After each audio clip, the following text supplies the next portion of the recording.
Assalamualaikum warahmatullahi wabarakatuh. Pada video ini saya akan sharing tentang alur atau perbedaan alur pengisian e-raport untuk kurikulum Merdeka dan kurikulum 2013. Nampaknya Bapak Ibu guru masih bingung membedakan proses input untuk kedua kurikulum ini. Baik, saya mulai dari kurikulum 2013. Bagi Bapak Ibu guru yang memang masih mengampu pelajaran dan kurikulum 2013, itu alurnya yang pertama pada referensi, kemudian pilih kompetensi dasar. Nah, di sini silahkan petakan atau tambah data. Biasanya ada yang memang tidak ada KIKD-nya, ada yang memang sudah ada di database. Silakan kalau memang sudah ada, bisa dicek. Kita bisa filter, misalnya kelas 12 ya. Ini akan muncul dengan kode sebagaimana KIKD 3.1, 2, dan seterusnya. Untuk keterampilan 4.1 dan seterusnya. Nah, untuk KIKD yang memang diajarkan atau akan dinilai, silahkan untuk diaktifkan. Jadi statusnya harus aktif. Ya. Untuk aktif dan menonaktifkan, di sini ada tombol aksi. Silahkan untuk bisa dipilih, berubah, hapus, nonaktif, seperti itu. Atau hapus data ganda kalau memang ternyata pada database KIKD di sini terdapat 3.1 dengan beberapa data yang sama begitu. Itu bisa hapus data ganda. Karena mungkin itu kesalahan dari sistemnya ya. Kemudian setelah isi kompetensi dasar, selanjutnya tidak langsung mengisi nilai tapi menuju tujuan pembelajaran. Nah, jadi prosesnya tetap untuk kurikulum 2013 harus mengisi tujuan pembelajaran ya. Setelah kompetensi dasar, kemudian isikan kompetensi dasar itu masukkan ke dalam tujuan pembelajaran. Misalnya di sini seperti ini ya, kelas 12. Contohnya seperti ini. Jadi bedanya apa dengan kurikulum Merdeka? Kalau kurikulum Merdeka itu tiap elemen mungkin terdapat beberapa TP. Tapi kalau kurikulum 2013, KD tersebut misalnya 3.1 adalah atau sama dengan TP1 misalkan seperti itu. Jadi 1 TP untuk setiap 1 KD. Itu bedanya. Nah, setelah semua tujuan pembelajaran ini terisi, juga jangan lupa untuk di mapping tujuan pembelajarannya. Ya. Yang kurikulum 2013 pun harus di mapping. Kalau misalnya di sini mata pelajaran perwajahan produktif ya, itu ada beberapa rombongan belajar. Kalau di sekolah saya hanya ada 1 rombel, jadi ya tidak dipetakan atau tidak di mapping. Tapi kalau misalnya banyak rombel, ya silakan untuk di mapping. Caranya di sini ada mapping rombel. Kemudian tinggal ditambah di sini tingkat 12. Nah, di sini karena ini satu-satunya, ya sudah tidak bisa. Tapi kalau yang banyak rombelnya, ini silahkan dipilih, diklik, dipilih lagi, diklik, dipilih lagi. Jadi pada rombongan belajar ini ada beberapa rombel, kemudian timpang. Nah, maka ketika mengisi penilaian nanti akan muncul TP atau KD tersebut. Seperti itu untuk kurikulum 2013. Nah, setelah mengisi kedua menu ini, selanjutnya bobot penilaian sama, ya silahkan untuk diisi bobot penilaiannya. Selanjutnya baru mengisi ke asesmen sumatif. Nah, di asesmen sumatif ini juga mungkin dalam era for SMK ini prosesnya disamakan begitu. Alurnya begitu ya. Dari mulai kelas 12 misalnya ya. Sini contohnya reguler. Kemudian perwajahan. Nah, di sini ada sama seperti kurikulum Merdeka, sumatif lingkup materi, sumatif akhir semester. Mungkin dalam penilaian kurikulum 2013, sumatif lingkup materi ini adalah penilaian harian. Karena nanti kalau kita pilih, ini munculnya bahasanya menjadi TP1, TP2. Jadi disamakan seperti halnya Kurmer. Kalau pada aplikasi e-rapor sebelumnya, ya katakanlah MPD, ini penamaannya KD1, KD2, dan seterusnya. Atau pakai kode ya, 3.1, 3.2, dan seterusnya. Nah, ini disamakan. Jadi konsepnya sama seperti halnya mengisi raport kurikulum kurikulum Merdeka. Seperti itu. Jadi silakan untuk langsung mengisi. Ini di sini ada keterangannya, menganalisis ya. Jadi digabungkan, tidak dipisah lagi. Jadi semua atau 12 TP ini gabungan antara pengetahuan dan keterampilan. Jadi Bapak Ibu tinggal langsung mengisi atau bisa menggunakan template gitu. Nah, kemudian di link sumatif akhir semester juga sama.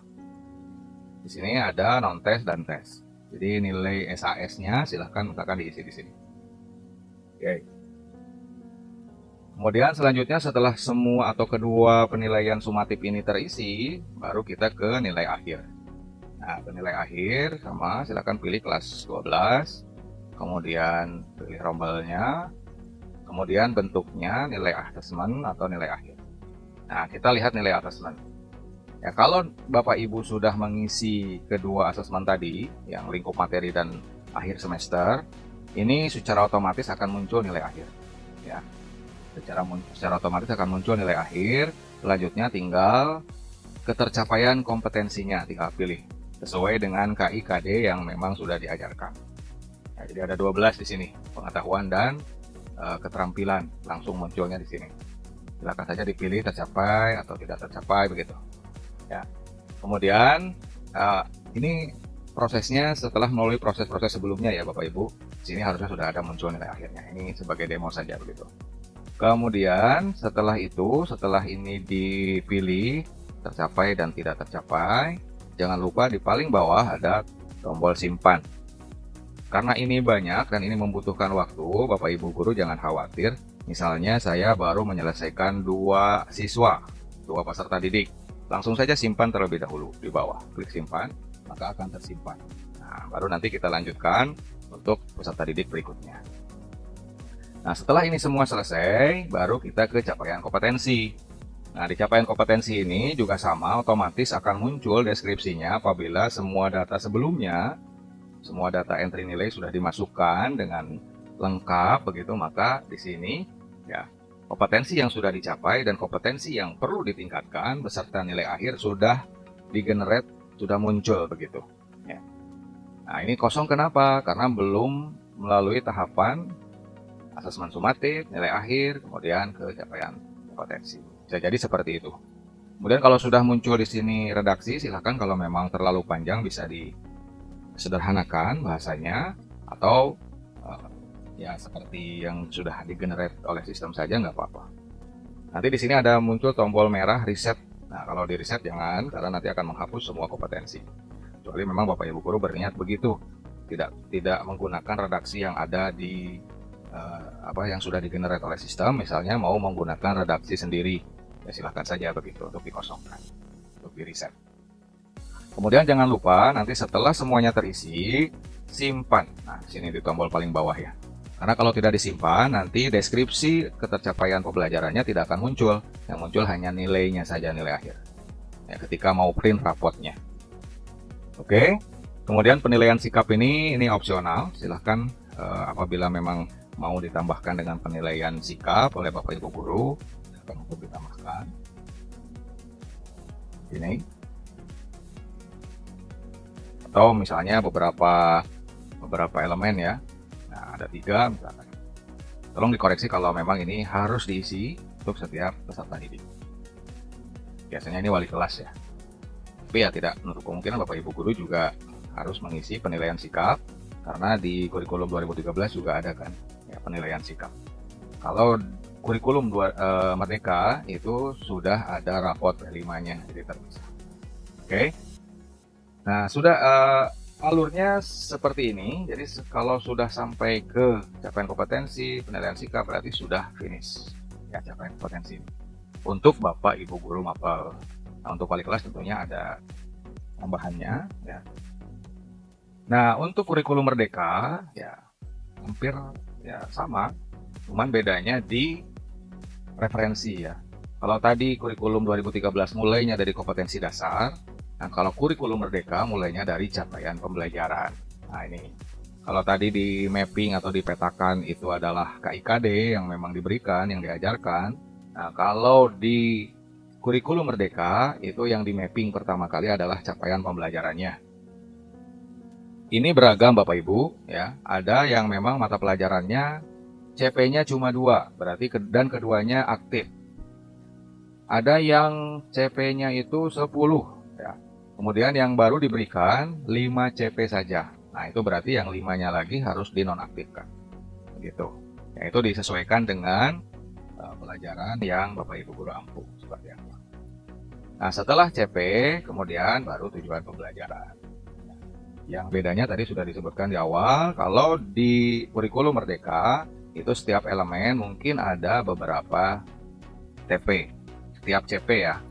Setiap capaian pembelajaran yang tadi dipetakan ini, misalnya ini, fotografi dasar, misalnya, itu di TP-nya mungkin saja ketika fase E atau F misalnya, di semester ganjil, itu diajarkannya cuma 5 TP.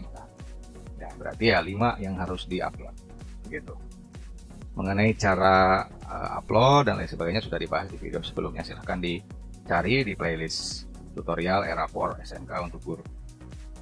Untuk selebihnya sama ya prosesnya, pembobotan, bobot nilai, kemudian nilai akademik, sumatif, nilai akhir, capaian kompetensi. Jadi bedanya cuma di referensinya saja di awal. Pemetaan kompetensi dasar untuk kurikulum 2013, kemudian capaian pembelajaran untuk kurikulum Merdeka. Oke, ini saja. Silakan tuliskan pertanyaan di kolom komentar apabila memang ada yang perlu ditanyakan. Semoga bisa membantu. Terima kasih. Assalamualaikum warahmatullahi wabarakatuh.